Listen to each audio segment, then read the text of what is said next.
Make me earn it. It's wonderful to be here. What Indira didn't tell you is that this lecture series used to be called The Last Lecture. If you had one last lecture to give before you died, what would it be? And I thought, damn, I finally nailed the venue, and they renamed it. So, in case there's anybody who wandered in and doesn't know the backstory, my dad always taught me when there's an elephant in the room, introduce them. If you look at my CAT scans, there are approximately 10 tumors in my liver, and the doctors told me 3 to 6 months of good health left. That was a month ago, so you can do the math. I have some of the best doctors in the world. So that is what it is. We can't change it, and we just have to decide how we're going to respond to that. We cannot change the cards we are dealt, just how we play the hand. If I don't seem as depressed or morose as I should be, sorry to disappoint you. And I assure you, I am not in denial. It's not like I'm not aware of what's going on. My family, my 3 kids, my wife, we just decamped. We bought a lovely house in Chesapeake, Virginia, near Norfolk, and we're doing that because that's a better place for the family to be down the road. And the other thing is I am in phenomenally good health right now. I mean, it's the greatest thing of cognitive dissonance you will ever see is the fact that I am in really good shape. In fact, I'm in better shape than most of you.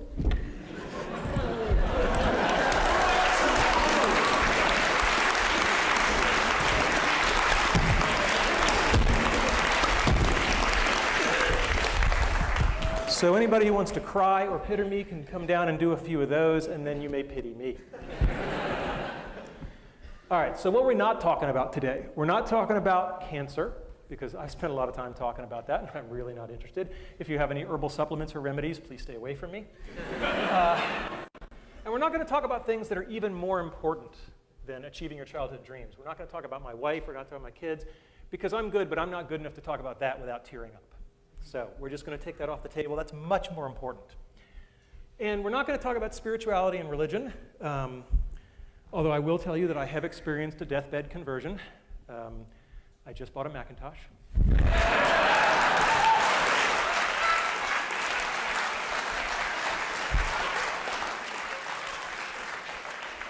Now, I knew I'd get 9% of the audience with that, but...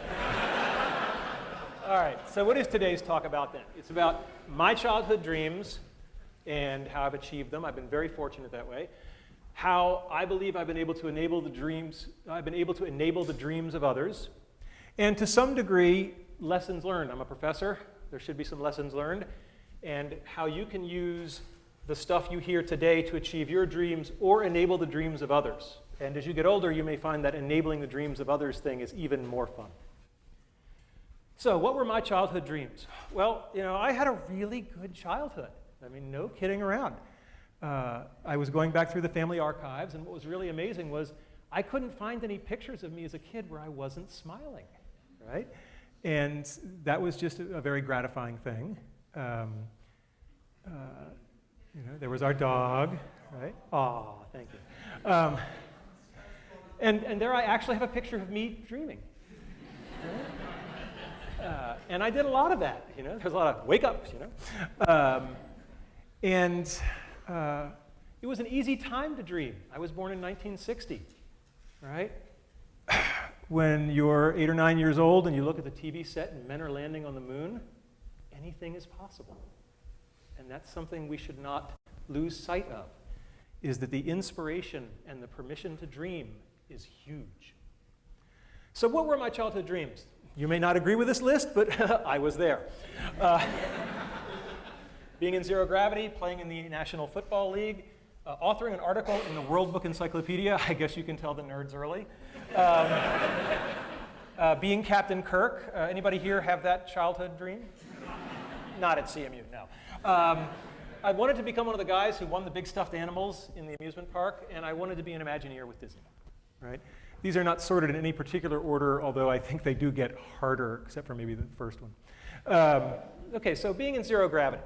Now, it's important to have specific dreams. I did not dream of being an astronaut, because when I was a little kid, I wore glasses, and they told me, oh, astronauts can't have glasses. And I was like, I didn't really want the whole astronaut gig. I just wanted the floating.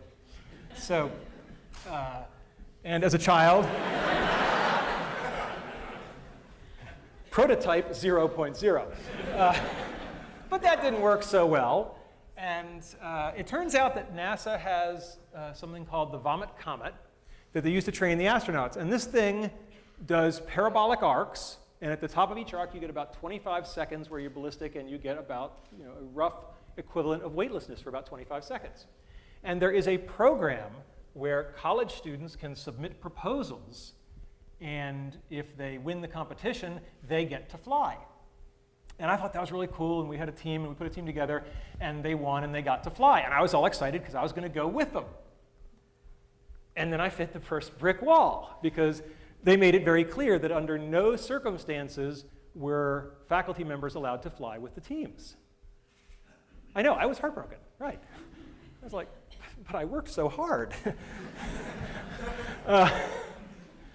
And so I read the literature very carefully, and it turns out that NASA, it's part of their outreach and publicity program, and it turns out that these students were allowed to bring a local media journalist from their hometown.